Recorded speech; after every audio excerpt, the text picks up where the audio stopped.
Una de las revelaciones más extraordinarias que hemos recibido jamás es que Dios trabaja. Hasta el día de hoy, dice Jesucristo mismo, mi Padre trabaja y yo también. Ese es un poco el leitmotiv que vamos a estar hablando hoy, el trabajo misterioso de Dios en lo secreto, en lo cotidiano, las revelaciones que Él tiene para quienes creen en Él. Bienvenidos al culto dominical de la Iglesia Anglicana de la Santa Trinidad. Adelante. Oración colecta de la semana. Purificación cotidiana. Dios Todopoderoso, te suplicamos que purifiques nuestra conciencia con tu visitación diaria, para que cuando venga tu Hijo Jesucristo encuentre en nosotros la mansión que le ha sido preparada, quien vive y reina contigo en la unidad del Espíritu Santo, un solo Dios, ahora y por siempre. Amén. Dicen que los grandes resultados se construyen sobre la base de los pequeños pasos dados en la cotidianeidad. ¿Sería posible acaso subir el Aconcagua o el Everest siendo un andinista novato, sin antes haber comenzado practicando en sierras bajas?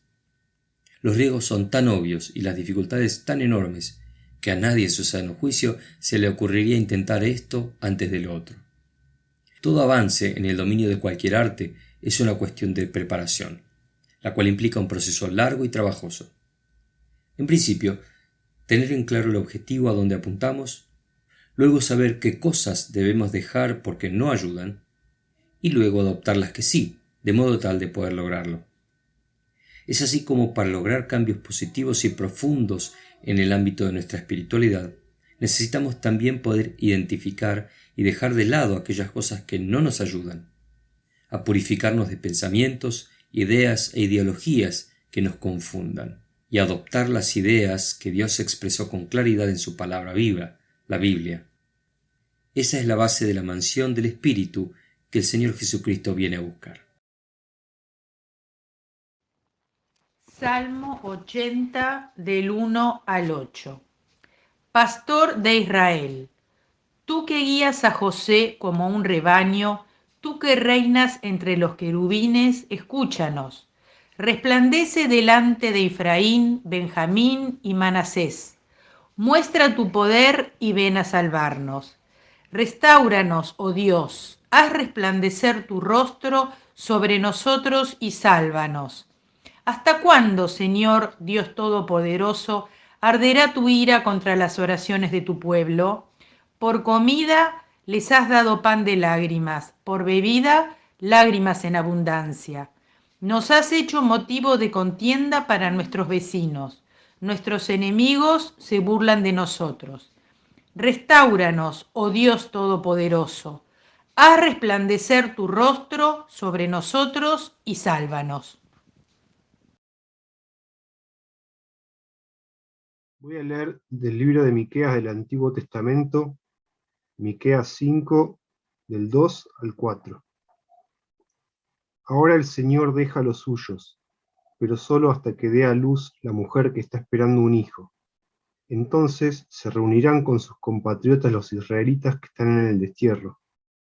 El rey se levantará para pastorear a su pueblo con el poder y la majestad del Señor su Dios, y ellos podrán vivir en paz, porque el Señor será engrandecido hasta el último rincón de la tierra. Él traerá la paz. Cuando los asirios invadan nuestro país y entren en nuestros palacios, enviaremos contra ellos 7 jefes y 8 hombres importantes. Buenos días. La siguiente lectura está tomada de la carta a los Hebreos, del capítulo 10, de los versículos 5 al 10. Por eso Cristo, al entrar en el mundo, dijo a Dios: no quieres sacrificio ni ofrendas, sino que me has dado un cuerpo. No te agradan los holocaustos ni las ofrendas para quitar el pecado. Entonces dije: aquí estoy, tal como está escrito de mí en el libro, para hacer tu voluntad, oh Dios. En primer lugar, dice que Dios no quiere ni le agradan sacrificios, ni ofrendas de animales, ni holocaustos para quitar el pecado, a pesar de que son cosas que la ley manda a ofrecer. Y después añade: aquí vengo para hacer tu voluntad, es decir, que quita aquellos sacrificios antiguos y pone en su lugar uno nuevo. Dios nos ha consagrado porque Jesucristo hizo la voluntad de Dios al ofrecer su propio cuerpo en sacrificio una sola vez y para siempre. Es la palabra del Señor.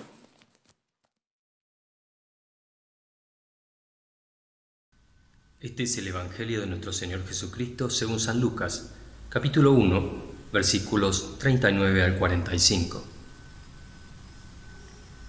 A los pocos días, María emprendió el viaje y se fue deprisa a un pueblo en la región montañosa de Judea. Al llegar, entró en casa de Zacarías y saludó a Elisabet. Tan pronto como Elisabet oyó el saludo de María, la criatura saltó en su vientre.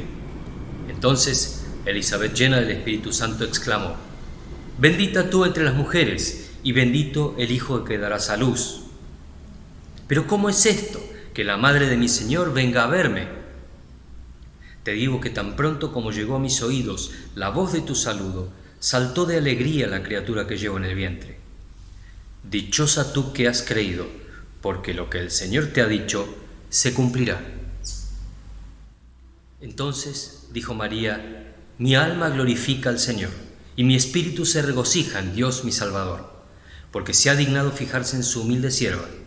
Desde ahora me llamarán dichosa todas las generaciones, porque el Poderoso ha hecho grandes cosas por mí. Santo es su nombre». Este es el Evangelio de nuestro Señor.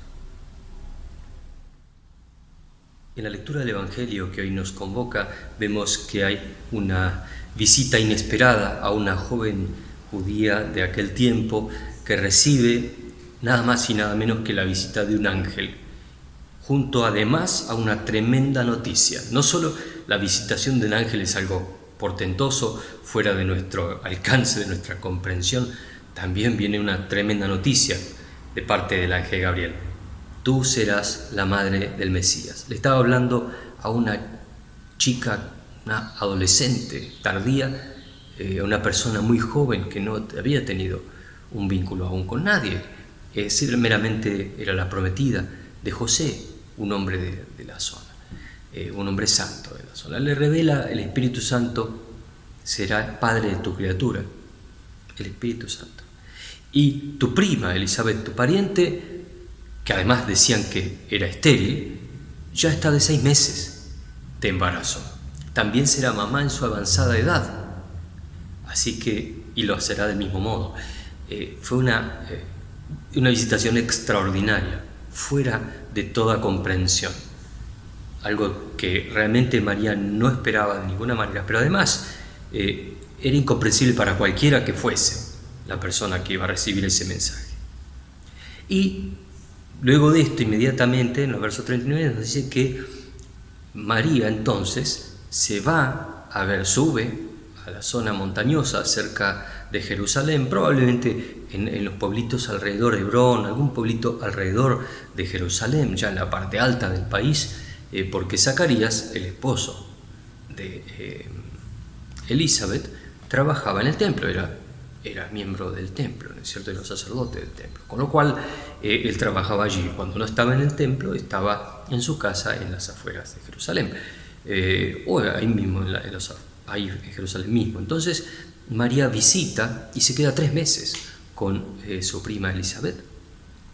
Entonces encontramos un cuadro extraordinario, ¿no?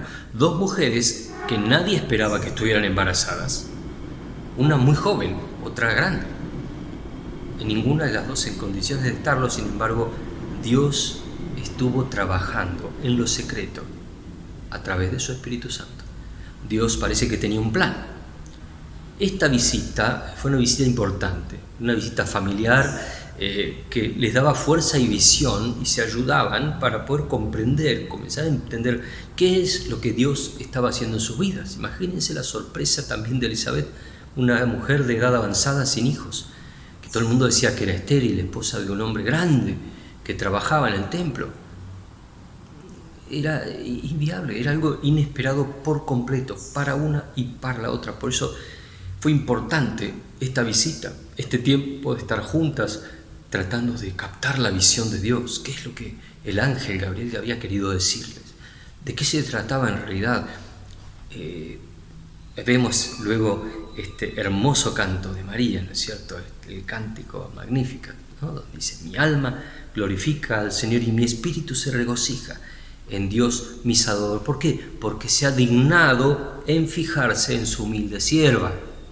Ella ni siquiera se consideraba digna de que Dios se fije en ella. Ni hablemos del rol que le dio, porque dice inmediatamente: desde ahora me llamarán dichosa todas las generaciones, porque el Poderoso ha hecho grandes cosas por mí. Dios es el autor de lo que ha hecho en María. Por eso era tan grande el asombro, tan grande la expectativa, el temor, todas las emociones juntas que tendrían estas dos mujeres, que decidieron estar juntas esos meses. Dice el pasaje que cuando María llega a la casa, al entrar nomás en la casa y saludar a Elizabeth, Elizabeth tuvo por lo menos dos revelaciones. En principio, una revelación mesiánica, porque dijo: entonces Elizabeth, llena del Espíritu Santo, exclamó: bendita eres tú entre las mujeres, y bendito el Hijo que darás a luz. Pero ¿cómo es esto, que la madre de mi Señor venga a verme? Bendita tú y el Hijo que darás a luz. No había email ni teléfono, no sabía, no le habían dicho que María la iba a visitar, mucho menos que María estaba embarazada.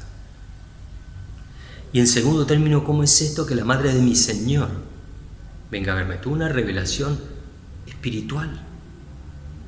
La madre de mi Señor, es decir, tuvo una revelación mesiánica. María embarazada y además la madre del Mesías, ni más ni menos. Ahora, simultáneamente, dice, recibe una revelación procedimental, en el sentido de cuál es el rol de la fe para que esto sea posible. Porque agrega: dichosa tú que has creído, porque lo que el Señor te ha dicho se cumplirá. La condición para que se cumplan las promesas de Dios es que se las crea.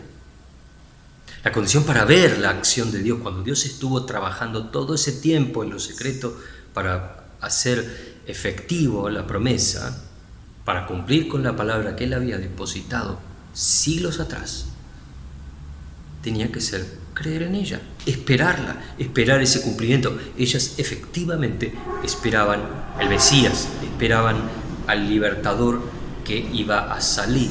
Y ese libertador tenía que salir de un lugar específico.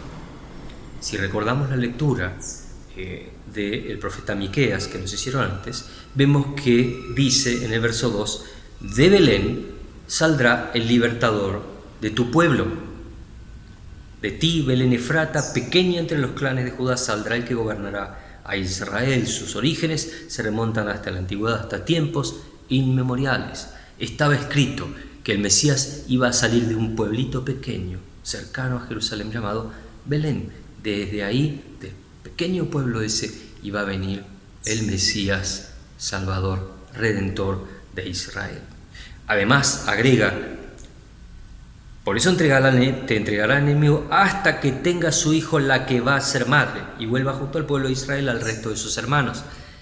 Está visto que iba a venir de una joven mujer de su pueblo, como fue María de su pueblo, y él iba a tener la tarea de volver a todos a casa del Padre.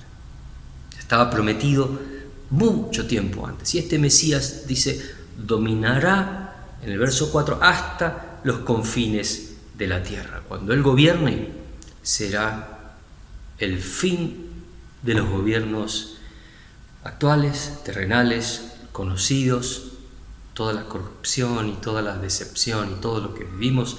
Eso va a terminar. Miqueas promete la redención del pueblo de Dios a través de uno que establecerá la clase de reino que Dios imaginó, por la que Dios está trabajando. Es un reino donde todos vivirán seguros y donde la paz reinará irremediablemente, porque nadie que viva en aquel reino será una persona que no sea de paz. Nadie que vive en aquel reino dejará de estar sujeto a las reglas del reino. Será inviolable. Las reglas del reino serán inviolables. Van a vivir de esa manera. El Mesías prometido es el que va a reinar. Cuando Él regrese, entonces todo se pondrá en orden. Todo volverá a estar según el plan que Dios tenía, el plan de trabajo de Dios. Él, dice, traerá la paz. No una paz circunstancial, no una paz determinada por aquellos que están en el momento, en el gobierno de tal o cual nación, estado, imperio. No. Porque ni las naciones, ni estados, ni imperios tendrán más lugar. El reino de Dios es el que va a estar gobernando la totalidad. El resto quedará fuera. No será parte del reino de Dios. Todo lo corrupto, lo malo, lo infame, todo lo que es diferente a lo que Dios planeó desde el principio. Eso, como la semana pasada escuchábamos en la lección del Evangelio, eso será separado y será quemado. No habrá más noticias de ello. Todo lo que Dios vea que es distinto e inaceptable para su reino, tristemente quedará fuera. Por eso la importancia cabal, central, de conocer este mensaje, de alinearse con el mensaje, de ser parte del reino de Dios, de buscar con anhelo incesante ser parte de ese reino eterno, ser parte del proyecto que Dios había establecido desde el comienzo de la humanidad. Lo que vemos ahora es apenas una sombra. Lo que vemos ahora apenas es la oscuridad, y en penumbras vemos algunos efectos de la bondad de Dios, algunos efectos de la bondad de Dios en los seres humanos que pueden actuar con cierto grado de bondad a veces, en ocasiones, o cierto grado de orden, eventualmente. Esto es meramente un reflejo. Esto es meramente algo circunstancial, algo que tiene sus días contados. Como decía en la carta a los Hebreos, que también nos leyeron más temprano, la realidad de Dios excede lo que entendemos de Él. La realidad de Dios excede el rito, que muchas veces hace creer que es Dios cuando no lo es. Específicamente dice, cuando Cristo vino al mundo, dijo: a ti no tengo complacencia en sacrificios ni ofrendas, en su lugar me preparaste un cuerpo.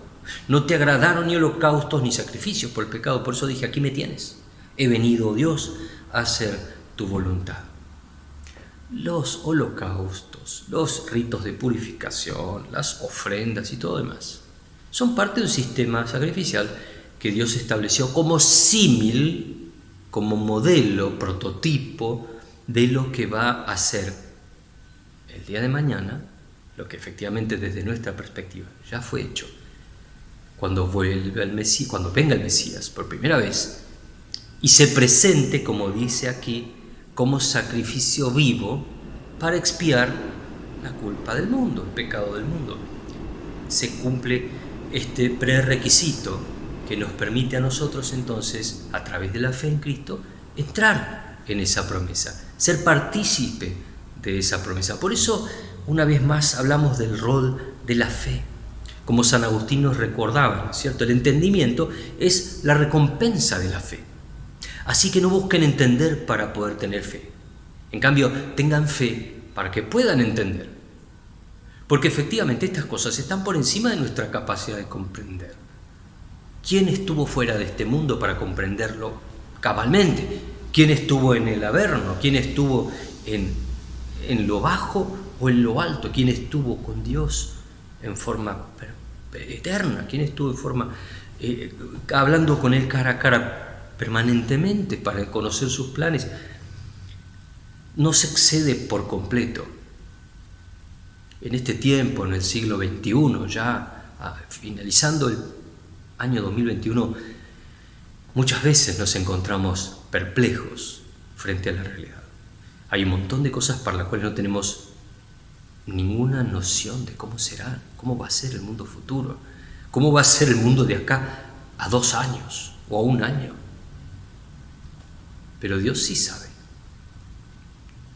Dios sí sabe. Dios sabe que lo que vivimos hoy es solo una sombra, que el poder real no está hoy aquí. El poder real es el que Él envió con Cristo cuando dijo esto, ¿no? Aquí me tienes, he venido a hacer tu voluntad. Aquí me tienes, vine a hacer tu voluntad. De ese modo, en virtud de esa voluntad, somos santificados mediante el sacrificio del cuerpo una vez y para siempre. De lo que nadie en el mundo nos puede librar, de nuestro pecado, de nuestro error, de nuestra lejanía de Dios, de nuestra inconsistencia esencial para estar al lado del Creador perfecto de la humanidad y del universo, fue saldada mediante este sacrificio.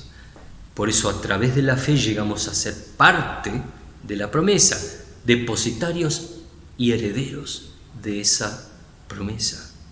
Ahora, esto parece algo muy raro, pero no es más raro que lo que recibieron María y Elizabeth. ¿O acaso lo es? ¿Se imaginan algo más extraordinario, más extraño que lo que vivieron estas 2 mujeres? Pocas cosas pueden ser tan extrañas para ellas, pero fueron reales. ¿Por qué? Porque Dios prometió y Dios cumple, porque Dios trabaja, está trabajando, está haciendo cosas. Parece que Dios no estuviera en este mundo hoy, que estuviera este mundo abandonado completamente a su suerte. Probablemente esté en este momento abandonado a sus propios criterios, como también dice la palabra de Dios, que iba a pasar en estos tiempos.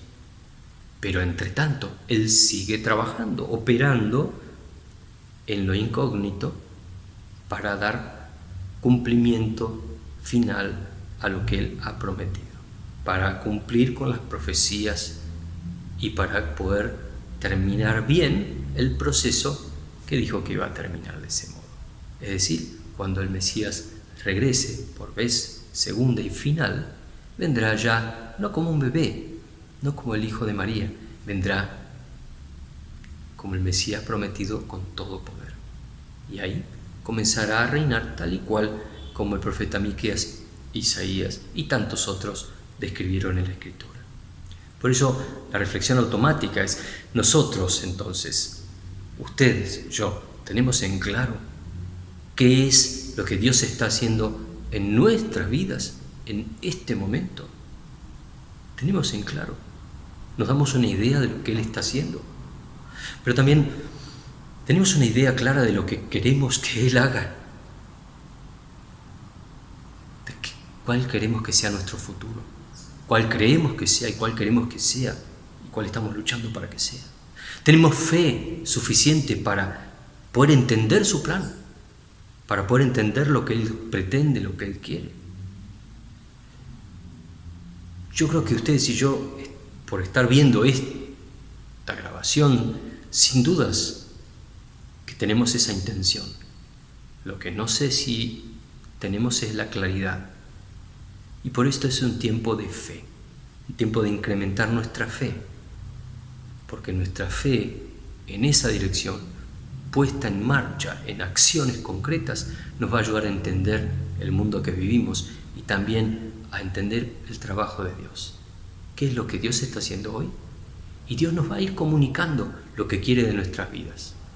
Y poco a poco vamos a ir cumpliendo su voluntad en nosotros, que es perfecta y es buena.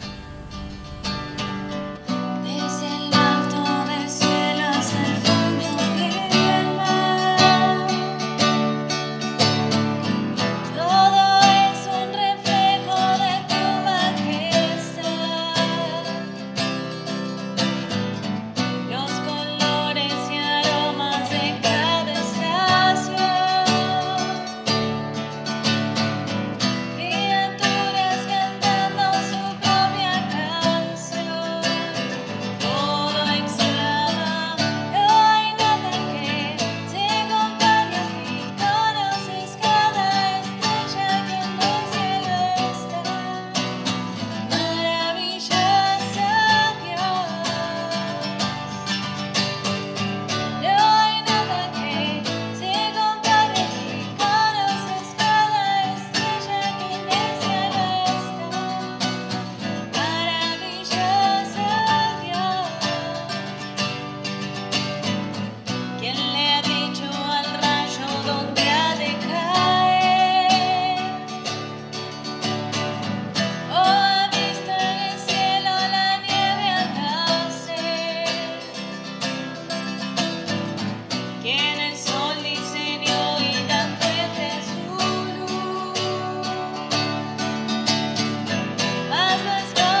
Si alguna vez nos ponemos a pensar seriamente si somos más deudores que acreedores o viceversa, la conclusión va a ser realmente automática.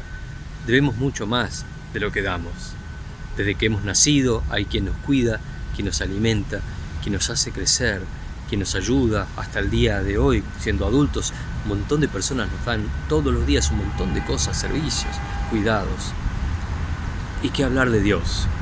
Cuando le debemos a Él la vida, cuando le debemos la salud, le debemos las posibilidades de trabajo, de estudio, de todo tipo, las muchísimas bendiciones con que contamos día tras día. De Él somos absolutamente deudores. ¿Y qué es lo que Dios nos pide a cambio? Que le demos todo, que le demos la vida. Les ruego que escuchen con atención estos consejos para poder ayudar a tener una relación correcta con Dios también desde el punto de vista de aquello que se nos da y qué hacemos con lo que se nos da. Recuerden esto: el que siembra escasamente cosechará, y el que siembra en abundancia cosechará. Cada uno debe dar según lo que haya decidido en su corazón, no de mala gana ni por obligación, porque Dios ama al que da con alegría. El primer día de la semana, cada uno de ustedes debe apartar algo, según lo que haya ganado y prosperado.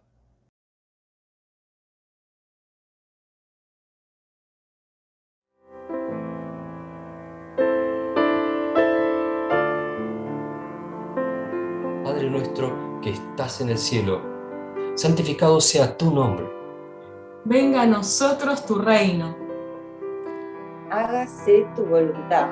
En la tierra como en el cielo. Danos hoy nuestro pan de cada día. Perdona nuestras ofensas, como también nosotros perdonamos a los que nos ofenden. No nos dejes caer en la tentación y líbranos del mal. Porque tuyo es el reino, tuyo es el poder. Y tuya es la gloria, ahora y por siempre. Amén. Amén.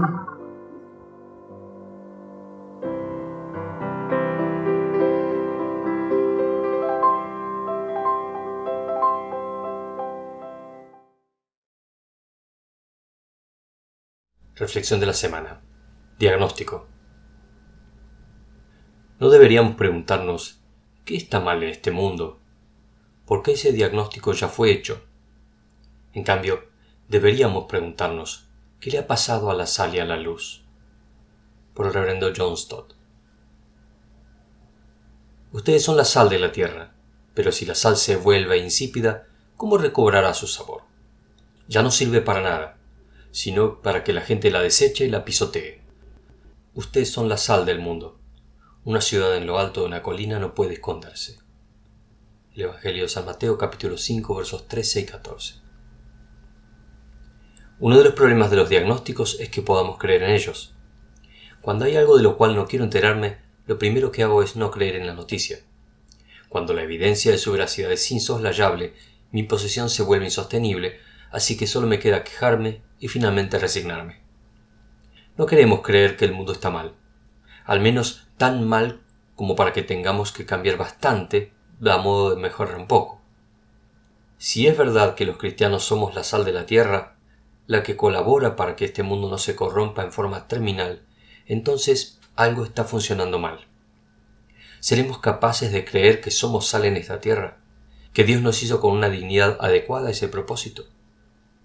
Y si es verdad que también somos la luz de este mundo, brindando claridad en medio de la oscuridad del alma, entonces tenemos que replantearnos un par de cosas sobre nuestra fe. ¿Seremos capaces de creer que somos luz en este mundo? ¿Que la revelación de Dios es indispensable para iluminar un mundo en oscuridad?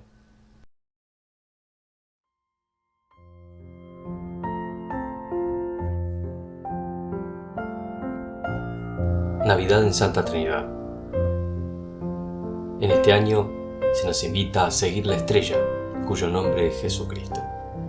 Nos reuniremos este domingo 26 de diciembre a las 11 horas en la Iglesia Anglicana de la Santa Trinidad en Lomas de Zamora, y a las 16 horas en diferido se verá en YouTube la grabación del mismo. Y a las 19 horas del mismo día tendremos nuestro Christian, el servicio en inglés de Navidad. Todos están invitados y pronto les llegará la información de contacto.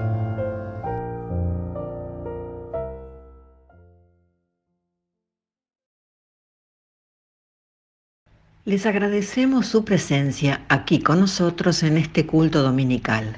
Cada domingo estamos juntos espiritualmente. No importa el lugar del mundo donde esté, aquí estamos juntos. Damos gracias a Dios por estos medios que tenemos. Podrán ver en el canal de YouTube, a disposición de ustedes, todas las charlas, prédicas y cultos desde marzo del año pasado hasta la fecha. También están disponibles en los canales de podcast todas las grabaciones de las prédicas y mensajes como le indica en la placa. Muy agradecidos por los que están colaborando con la mayordomía de la iglesia, y a los que quieran contribuir no tienen más que enviar un email y se les responderá con todos los datos que necesiten. Una vez más, muchas gracias.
Siempre y siempre.